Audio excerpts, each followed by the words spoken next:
Good morning to our viewers outside here. Good morning to viewers of Symbiance VIP magazine in Liberia and Senegal, in Sierra Leone, outside Africa and all around the world, or wherever you are under the sound of our voice. This is The Conversation, a platform that is meant to speak on social, moral, economic and political issues affecting our lives and your own life, my own life in our respective communities, and finding some of the best way forward. This morning conversation, we are honored to speak with Musa Jammeh, Mr. Musa Jammeh, who lives in Manchester, United Kingdom, and he happens to be the Secretary General of United Democratic Party, that's UDP, of the Republic of the Gambia, the UK chapter. Good morning to you, sir, and welcome to the platform this morning. Good morning, Michael, and good morning to everyone and everyone in your team. Good morning. Yes, it's an honor to have you on our platform this morning, sir. Thank you very much. Yes, your name is a household name in the Republic of the Gambia, so to speak. But for clarity of our viewers in the several nations of the continent and outside of the continent, who is Mr. Musa Jammeh in a concise form from a professional point of view, sir? Thank you very much for availing me the opportunity for this interview with your Symbiance TV. Yeah. And good morning to all the audience and listeners as well.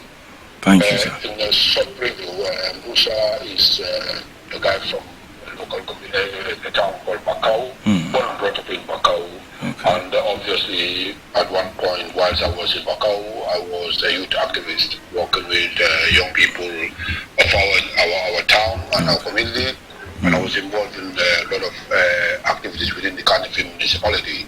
Okay. And at one point, I was obviously the youth leader for the KMC before I built the opportunity to travel to study. And obviously, when I came, I studied. I did my first degree in youth and community studies. And obviously, now I'm pursuing my degree in international development, politics, governance, and policy development. As a master's level? University of Manchester. Okay. Yes, that's a master's program, yeah. Okay. Okay. And also, as you said briefly, I've also been contacted by the young people of my community, which is Macau, in 2016 to go and run for the mayoral. Okay. Obviously, we went for the primaries, and fortunate enough, Mr. Talib Bensouda, who's doing a great job, was able to go through the primaries and won the election under the UDP ticket. Okay. Thank you. Okay. That's beautiful. That's the voice of Mr. Musa Jammeh, who represents his party, the UDP chapter in the United Kingdom, doing his masters in the international development, politics, governance, and policy development. Quickly, what would you say to the suggestion that Africa needs new breeds of excellent leaders? How does this reconcile with your party, UDP, that has a leader that has a seed, what you call new breed of excellent leaders? How do we reconcile that, sir?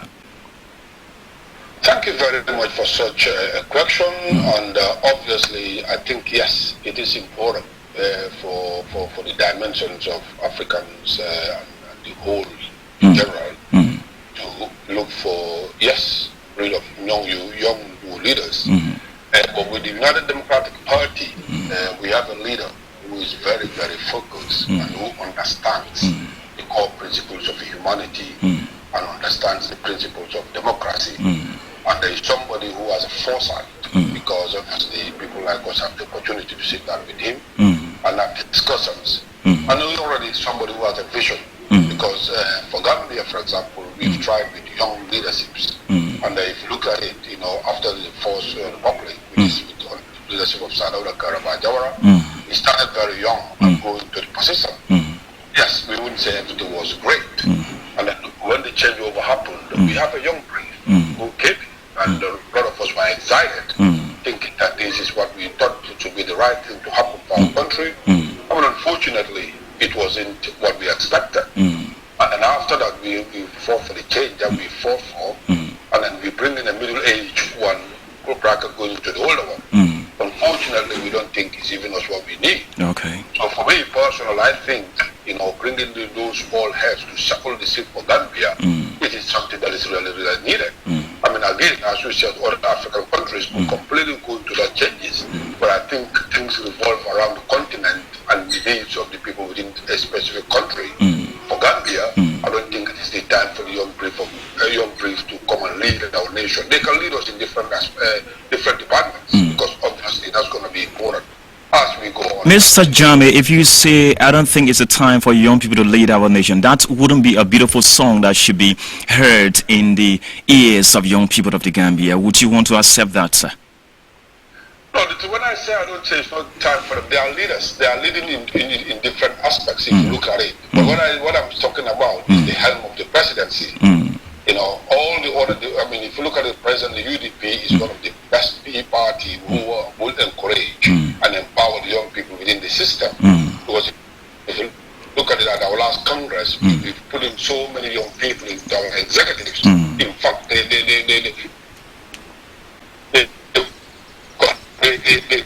conquer most of the key positions within the party now. So that shows that we're there. Why I'm quite defining this about young people in the presidency. Okay. From Gambia, I think obviously young people can Africa as a whole really have the ability to commit, because young people are the core of any nations. Okay. But obviously, as I said to you, I need to quantify this. And I'm talking about Gambia here. We've experienced these different stages of our president. And for me, for now, I think it is important. Now, I'm not talking because of an individual here, but I'm talking in terms of quantifying the situations of where we progresses and where we come through with different leaderships of different ages and what the dividends we had. So that's why I think it is important for Gambia now. We give an opportunity to the people we call it. What is important is about what your brain can produce. It's not about the age. Okay, that's the voice of Musa Jammeh from Manchester, United Kingdom. Clever, let me take you a little bit outside of the Gambia on the continental level. Chino Achebe says that he who dips his hand at the bottom of the pot eats the biggest snails in the pot.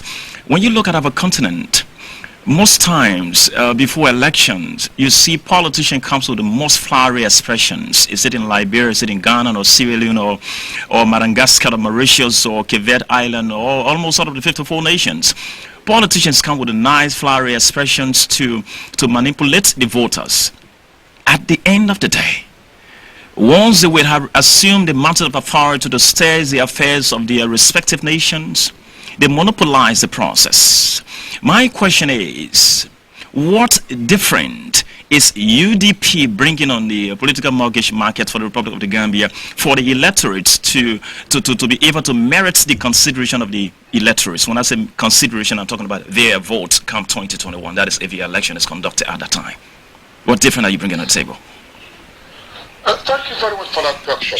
I think the UDP has been one of the most moderated parties, and it is the party of the people.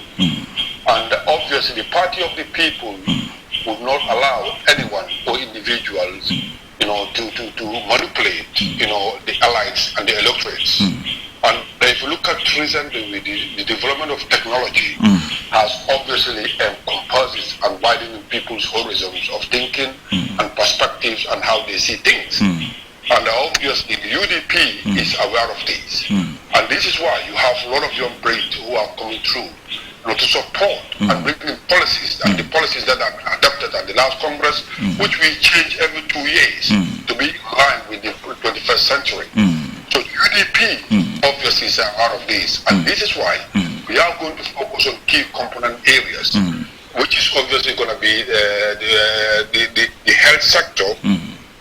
Is something that the Gambians are in dire need of, and obviously this is something we know, obviously as a party to sustain, and obviously the electorates to believe in your ideologies and concepts. This is something that you have to revamp for the country.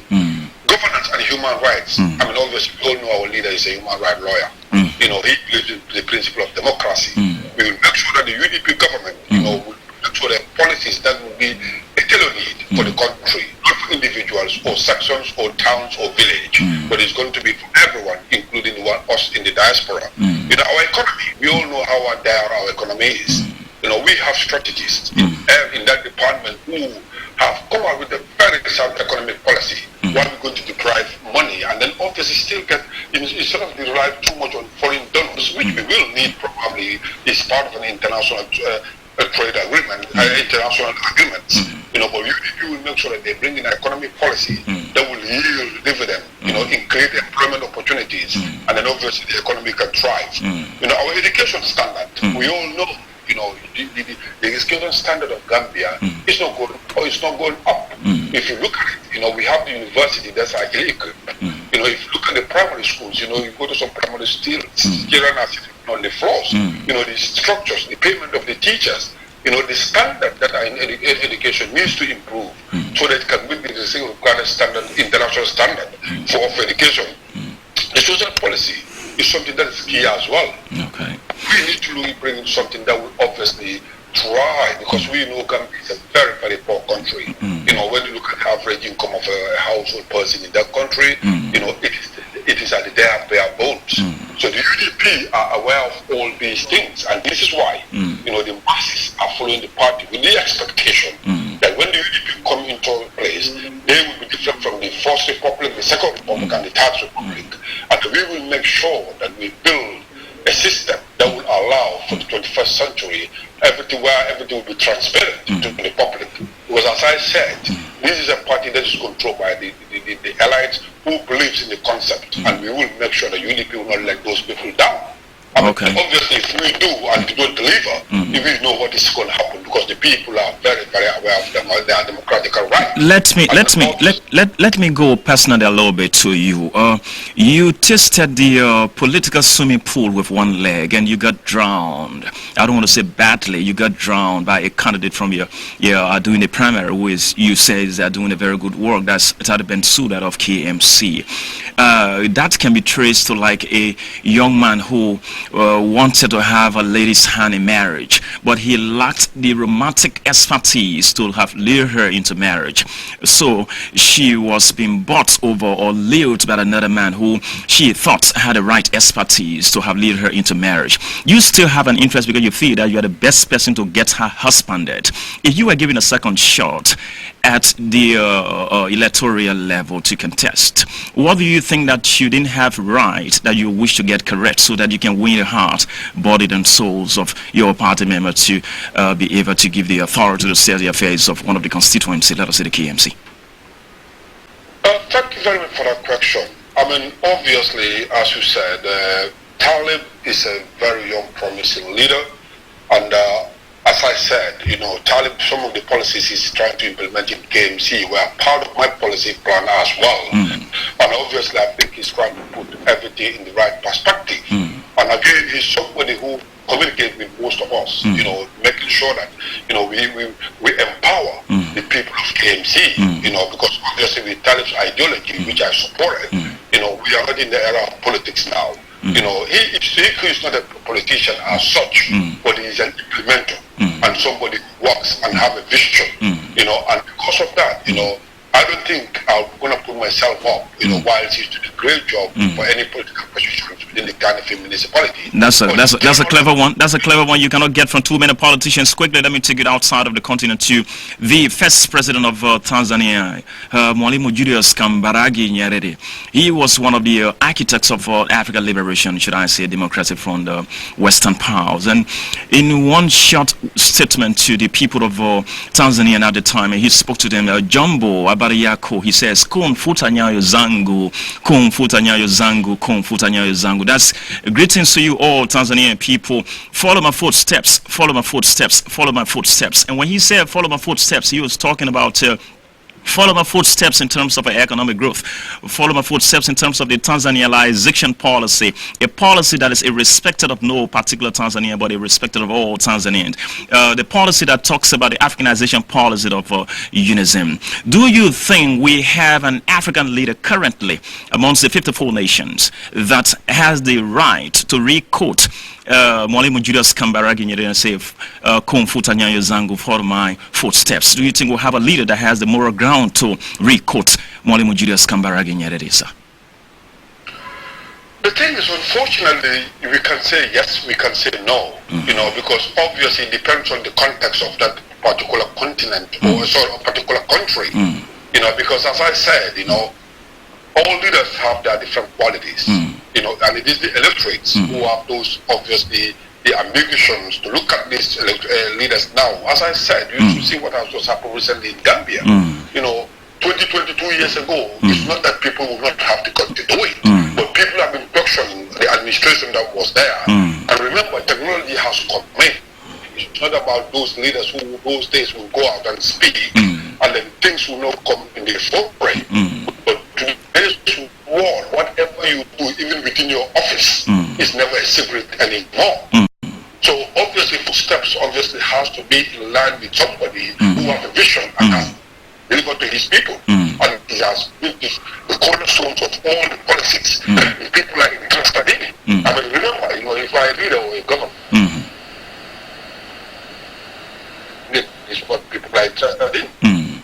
Well, that the electorates or the allies or people of that country will be very, very accustomed to. And even if it is one thing that they probably have a big concern and make a lot of development into that, you got to understand that these people build into that idea that this person is one of the best leaders we have produced, and we think anybody who comes in has to follow his footsteps. So presently, it is very diverse to follow his footsteps of his statement, what he said, because obviously it is incompatible in different countries at different times. Thank you. Just in case you just viewing us now, this is the voice of Mr. Musa Jammeh, who represents his party in the United Kingdom. That's in Manchester. This is Sembiance VIP magazine, your favorite magazine in the Republic of the Gambia. This is the conversation, the platform that is meant to speak on social, moral, economic, and political issues affecting your life, affecting my own life, and finding some of the best way forward. Cleverly, we do a survey around Africa. Let's start with Africa's oldest republic, my own country, Mama Liberia. Since 1821, the descendants of the free slaves came. There has always been this distinction between the American Liberians and the indigenous Liberians. You go to Nairobi, Kenya, tribal extractions is huge there. You go to Central African Republic since the day of David Dako to Jean Bidé Bokassa. You go to Karende, Cameroon there with Paul Biya. You see French-speaking Cameroonian, English-speaking Cameroonian. You go to the Muhammad Buhari of Nigeria, between the Igbos, the Hausa, and the Yorubas.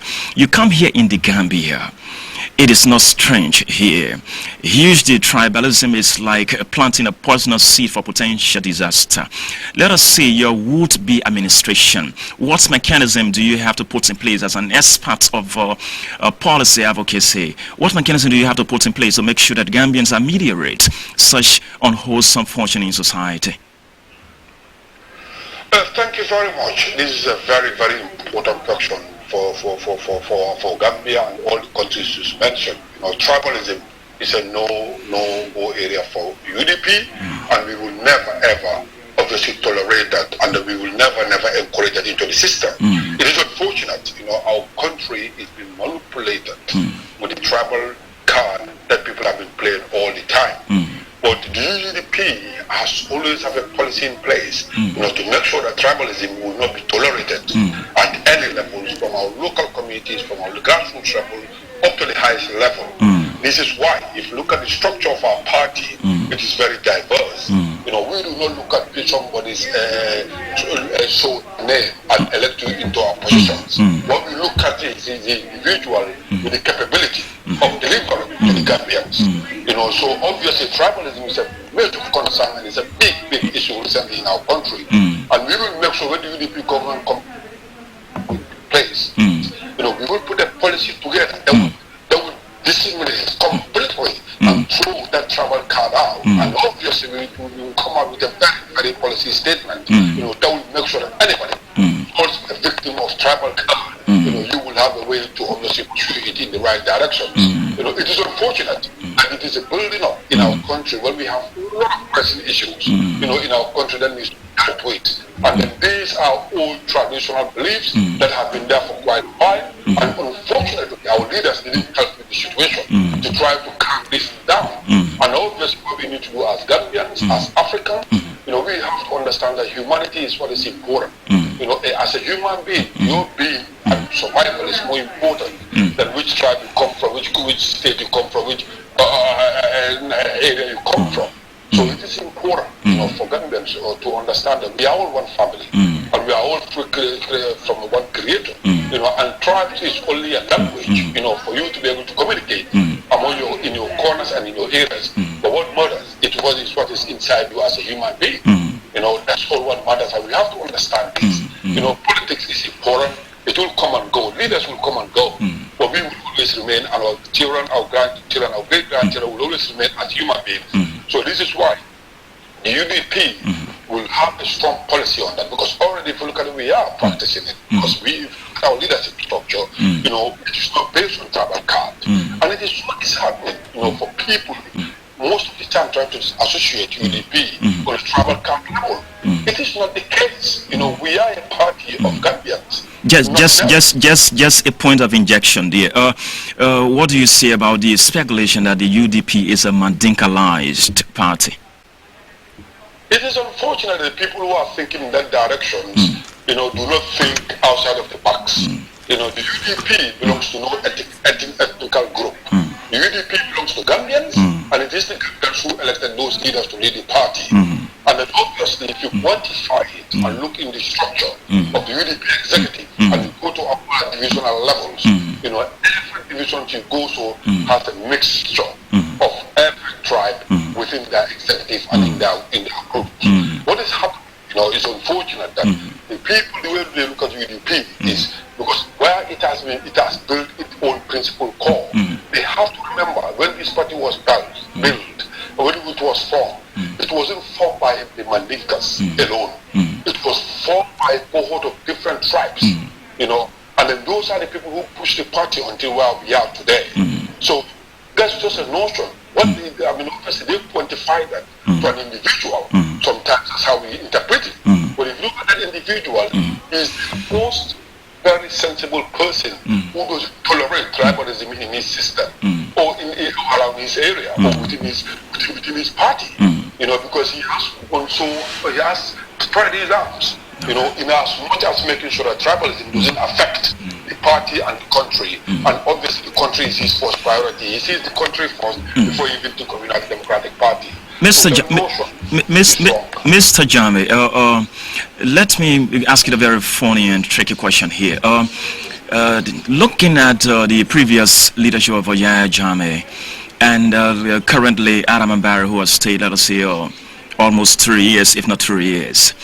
If you were the president of this country today, this morning, and you were given an option to seek expertise from the Jammeh leadership and the Adam Mbari leadership currently, who do you think you're going to borrow something from in terms of expertise, and what is going to be that expertise from their leadership?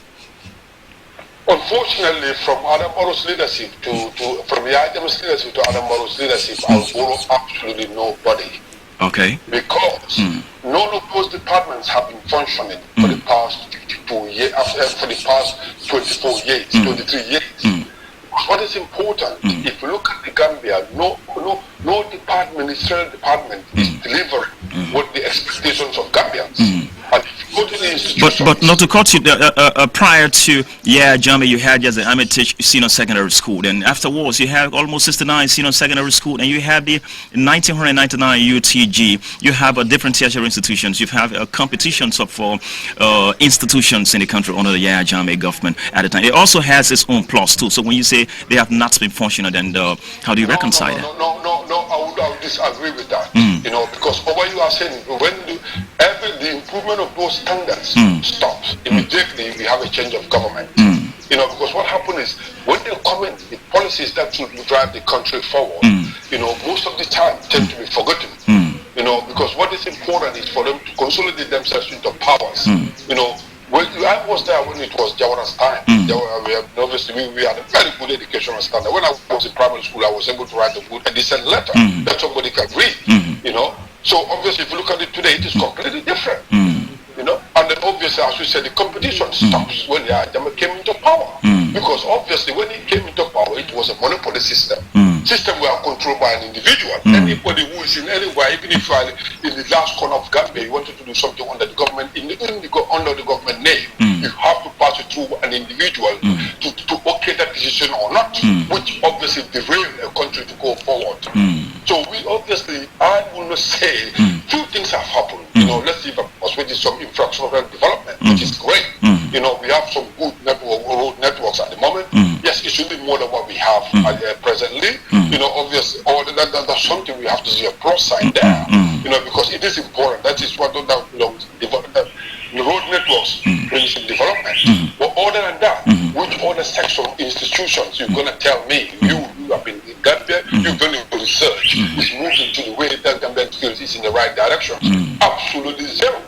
It is only recently when we have these municipalities, and we have good leaders in these areas who are going out and coming out with new breed of ideas and ideologies to make sure that the municipalities that are representing some of these improvements and development will start to come in. Yes. Yeah, Mr. Jammeh, during a campaign period, you send our young boys out there. You give them a yellow T-shirt. That is if you belong to the UDP. Somebody give a green T-shirt. That is if it belongs to the APRC. And they get in the buses or what you call the gala and they move about the turntable area, the Westfield area, the traffic light with the user Jahagum, Chamajunebi, Tasman, the Gizemba. And after you would have won the elections, my brother, what happens is that these young people are forgotten. Their Gizemalization is ignored. All of the dreams and aspirations that you promised them is ignored at the end of the day. And what happens to them is that they get frustrated as a result of the promises that have failed from their leadership. And the only thing the result so is Namabugan and Babylon, they find themselves on the beaches, finding a new career called I'm a bombser. They become a bombcist or bombsers or however you call that, just to have a better life outside. Some of them end up being sex slaves outside here. What are mechanisms? What are the policies? What are the convictions that the Gambian people can have in your party that once you would have assumed leadership, you are not just going to ignore their Gizemalization and they're putting aside like that? What's the conviction? Thank you very much. These are very, very important questions. And as you said, I am somebody who is very, very, very connected to the concerns and welfare of those young people. And obviously, if the UDP government come in place, and I hope the government gives them the opportunity, I will make sure, as far as I'm a living being, I will make sure that those young people, their plights are not neglected.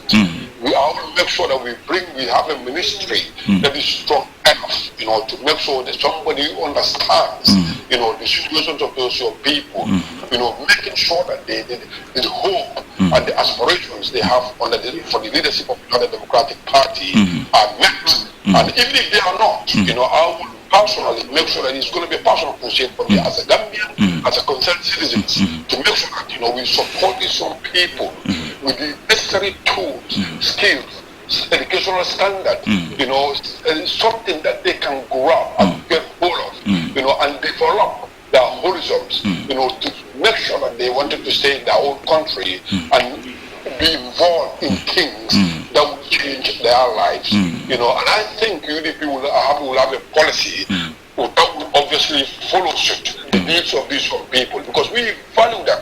This is why we UDP make sure this last Congress, they bring in a youthful young age person who is very, very focused and have a foresight of exactly. He is a young person. He came from a suburb of Bakau, understanding the difficulties of young people from a very young age. And I was part of that. I was a youth leader when I was in Gambia. We fought for the establishment of the National Youth Council, and this was something when we achieved it, I say, what, well done. I think I've done my part, to make sure that council is established. We make sure we empower. Those are the institutions we need to empower. The NYSS, those are the institutions we need to empower. So this is why we will make sure that the minister, whoever is going to be given the opportunity to lead the hand of the Ministry of Youth and Sports, I will advise the leader that obviously it has to be somebody who understands the core principles of how we're going to make sure that these young people will enjoy to stay in their country. Because, and you have to understand, young people are very, very smart nowadays. And I can assure you that they are not going to be the pushers anymore. Okay. But they will be the pushers as well, Yeah, because they know it's now. Okay. Yeah. You see what has happened 2 weeks ago. The same thing will happen to any government that comes in place if you wanted to ignore the plans. One final question before we take leave of you, Mr. Jammeh. Your country, the Gambia, this is a popular question I've posed to most of my interviewees. Your country heads to what I call political Bermuda Triangle, and if there's no special step taken to be able to meander such earthquake or what I call water flux, the shape of the Nigerian state has all the possibility of taking shout in a very wrong moment. That is to say that before Adama Barrow assumed the mantle of authority of this country, there was a coalition team that brought him to power.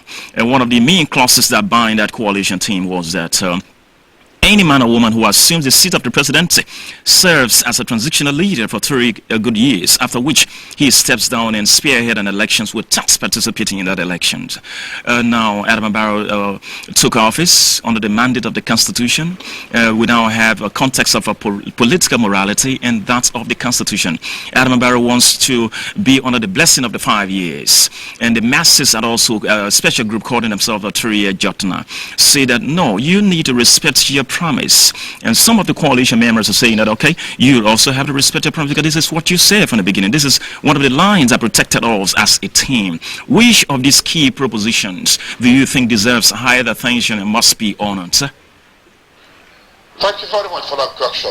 I will say the 3 years movement are within their rights as citizens to obviously demand the statement, the political statement that has been made to change the votes of the allies and the Gambians.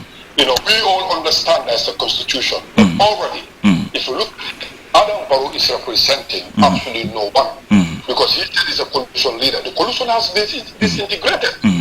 So since the coalition has disintegrated... Did you say Adam Barrow represents no one?